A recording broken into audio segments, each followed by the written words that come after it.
சகல ஆர்சிபிங்கண்ணா? ஆமா நீங்க? சகல நான் மும்பை பேசுறேன் சகல. என்ன சகல?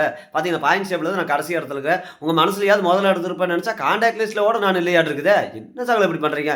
சாரி சகல, சாரி சகல. நான் தெரியாம டக்குன்னு எடுத்த உடனே கேட்டேன். சரி சொல்லுங்க சகல என்னது? பரவாயில்லையே 75 ரன்னுக்கு ஆல் அவுட் பண்ணிட்டீங்களா சகல? அதுக்கு தான் ஃபோன் பண்ணேன் சகல. சரியான பவுலிங் சகல. அத பார்த்து தான் நான் எங்க பவுலிங்லாம் பிராக்டிஸ் குடுத்துருக்கேன் நான் எங்க பவுலருக்கெல்லாம். பும்ராவுக்கே நான் இங்க பாருங்க இந்த மாரி ஓடுங்க அப்படின்னு சொல்லி அட்வைஸ் பண்ணிட்டு இருக்கேன் சகல. சூப்பர் சகல. ஆனா என்ன இருந்தாலும் இந்த 49 ரன்னுக்குள்ள ஆல் அவுட் பண்ண முடியாம போச்சு பாரு சகல. அதான் ரொம்ப வருத்தமா இருக்குது சகல. சகல, சகல ஏன் சகல சிரிக்கிற? தெரியும் சகல. நீங்க சுத்தி வளைச்சு இதுக்கு தான் வருவீங்கன்னு எனக்கு தெரியும்.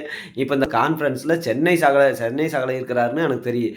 பங்காளிங்க 2 பேரும் அன்னைக்கு காலங்காத்தாலயே ஃபோன் பண்ணி கலாய்க்கணும்னு ஃபோன் பண்ணிட்டீங்க. சகல இங்க பாரு சகல, அப்படியெல்லாம் பேசல சகல. எங்க மூஞ்சில சோக கலை தாண்டவமாடுது. சகல, சந்தோஷ கலை தாண்டவமாடுது சகல. பேச்சுலயே எனக்கு தெரியுது. சகல நீ வேணா நேர்ல வந்து பார்த்துட்டு போங்க. தயவு செஞ்சு ஃபோன கட் பண்ணுங்க சகல. இங்க பாருங்க, ம் தயவு செஞ்சு ஃபோன கட் பண்ணிருங்க சகல. இதுக்கு மேல எனக்கு பேசறதுக்கு விருப்பம் இல்லைங்க சகல உங்ககிட்ட.